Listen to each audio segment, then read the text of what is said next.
피카츄.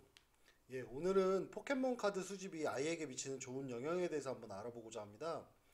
포켓몬 카드를 아이가 관심을 갖게 될 경우 부모님들 입장에서는 걱정을 하는 경우가 많습니다. 근데 이 포켓몬 카드 수집도 굉장히 좋은 영향들이 많기 때문에 그 부분에 대해서 오늘 포카츄에서 알아보도록 하겠습니다.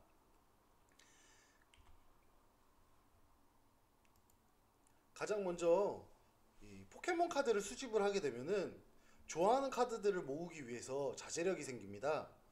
이 좋아하는 카드들을 무한정 살 수는 없는 거기 때문에 뭐 예를 들면 이제 뭐 부모님의 역할도 중요한 부분이겠지만 뭐 어떤 조건을 걸어서 포켓몬 카드를 사주게 하는 방법, 또는 용돈을 모아서 포켓몬 카드를 산다라고 한다면 불필요한 지출을 줄이고 이제 좋아하는 카드를 모으기 위해서 이렇게 돈을 모으는 습관도 들일 수 있고, 또 뭔가를 이런 목표를 달성할 수 있는 좋은 영향이 있습니다.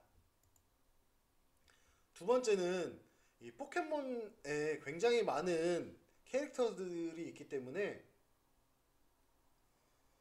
그에 따르는 이제 카드들의 특징들을 배우면서 굉장히 암기력에 도움이 많이 됩니다. 워낙 수도 없이 많은 캐릭터들이 있고 그 중에 인기 캐릭터, 인기 없는 캐릭터 이런 것들이 많기 때문에 굉장히 그 암기할 수 있는 범위가 굉장히 많이 늘어나고, 어렸을 때 이런 경험들이 커서 또 암기력에 굉장히 많은 도움이 될 수도 있습니다. 그리고 포켓몬 세 번째 장점으로는 그 중고 거래가 가능한 포켓몬 카드의 특성상 카드를 사고 팔고 하면서 경제관념을 배울 수가 있습니다.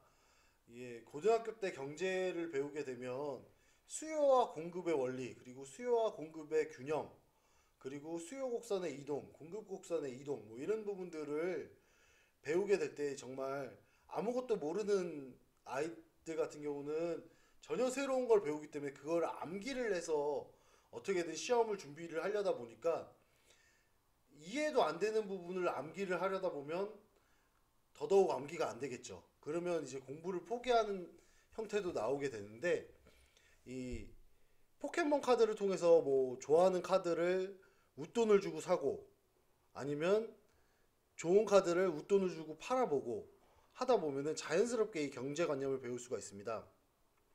포켓몬 카드 종류 중에 가격이 비싼 거는 그만큼 희소하기 때문인데요. 또 이제 인기가 많은 캐릭터는 카드 가격이 비싸고, 인기가 없는 캐릭터는 가격이 저렴한 형태로 거래가 됩니다. 그러다 보면 이 수요, 그러니까 아이들이 좋아하는지 안 좋아하는지 쉽게 이해가 가능하게 되고요. 공급에 대해서는 이제 등급이 높은 카드일수록 나올 가능성이 낮기 때문에 이런 부분들을 아이가 이해하게 되면은 공급이 적어지면 가격이 올라가고, 또 반대로 수요가 많아지면 어떤 에피소드 이후에 어떤 캐릭터가 인기가 많아지면 그 카드의 가격이 오르는구나, 이런 것들을 보면서 이런 경제관념을 자연스럽게 배울 수가 있습니다. 또한 이거는 네 번째는 가능성은 사실 조금 낮은 편이기도 합니다. 근데 없지 않으니까 설명을 좀 넣는 부분인데요. 그 희소성이 있는 카드를 수집하게 될 경우에 정말 큰 돈을 벌 수도 있습니다.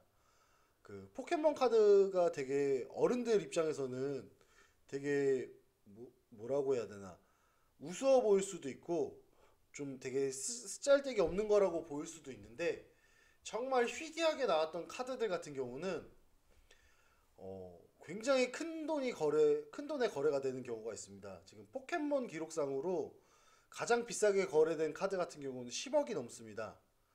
그리고 그 카드만 그랬냐라고 했을 때 상위 10위권을 보게 되면은 억 단위가 넘어가는 카드들이 10개 이상 거래가 된 기록이 있습니다. 물론 우리나라에서 발급되는 카드를 뽑아서 그거를 받을 확률도 적고, 그 카드가 이제 몇 억까지 올라갈 가능성은 적기는 하지만 없지는 않기 때문에, 뭐 이렇게 어렸을 때 취미로 가졌던 포켓몬 카드가 나중에 20살, 30살이 돼서 뭐 몇백만 원, 몇천만 원 이렇게 할 수도 있는 부분이 있습니다. 또 그렇게 금액 단위를 크게 보지 않는다면 뭐 그 몇십만 원 정도 하는 카드 같은 경우는 종종 나오거든요. 이런 부분들 같은 경우는 뭐 어떻게 보면 뭐 쉽게 큰 돈을 벌 수도 있는 가능성이 있습니다. 그 가능성은 좀 희박하기 때문에 적긴 적었는데 혹시 모르는 거지 않겠습니까? 나중에 어렸을 때 모아놨던 카드가 40살, 50살이 됐는데 몇 억의 거래가 될 수도 있는 부분이기 때문에 이 부분은 그냥 참고만 하시면 될 것 같습니다. 그리고 다섯 번째는 이제 카드를 모으다 보면은 좋아하는 카드가 생길 거고 이런 카드들을 이제 갖고 있다 보면은 뭐 거래도 하게 되고 이러다 보면은 훼손된 카드들은 가격이 많이 떨어지는 것을 자연스럽게 체감을 하게 될 겁니다.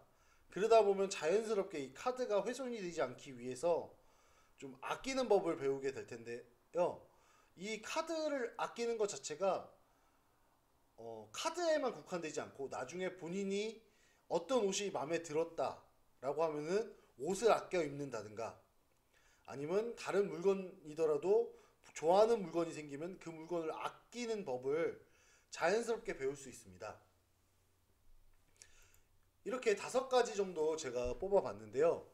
이 외에도 포켓몬 카드를 통해서 게임을 하게 될 경우에는 계산 능력이 굉장히 향상되는 장점이 또 있습니다.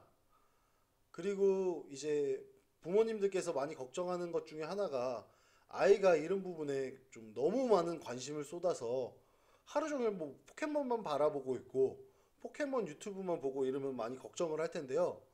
이런 부분들은 뭐 조절은 필요하겠지만 어렸을 때 크게 관심을 갖는 분야가 있으면 그 부분에 대해서 좀 몰두해서 집중해서 알아내는 습관들을 갖게 되면은 자연스럽게 커가면서 관심사가 변하면서 그 바뀐 관심사에 대해서도 깊은 관심을 가지면서 수집할 수 있는 영향도 주어지게 됩니다. 그러니까 어렸을 때는 포켓몬 카드에 관심을 가졌다가 이게 뭐 조금 더 커가면서 뭐 그리스 로마 신화가 될 수도 있는 거고요. 아니면 우주가 될 수도 있는 거고 아니면 이제 중고등학생, 대학생이 되면은 뭐 법에 관심이 가져진다. 아니면 뭐 의학에 관심이 가져진다. 이렇게 되면은 그 부분에 대해서 되게 몰두를 하면서 집중해서 할 수 있는 탐구력이 생기는 것도 어떻게 보면 포켓몬 카드 수집이 아이에게 미치는 좋은 영향일 수 있겠습니다. 저희 포카츄는 이런 포켓몬 카드를 이제 주기적으로 추첨을 통해서 구독자들에게 나눠주는 이제 이벤트를 하고 있는데요. 그 카페에 가입하셔서 많은 이벤트 참여해 주시면 좋을 것 같습니다. 이상입니다. 포카츄!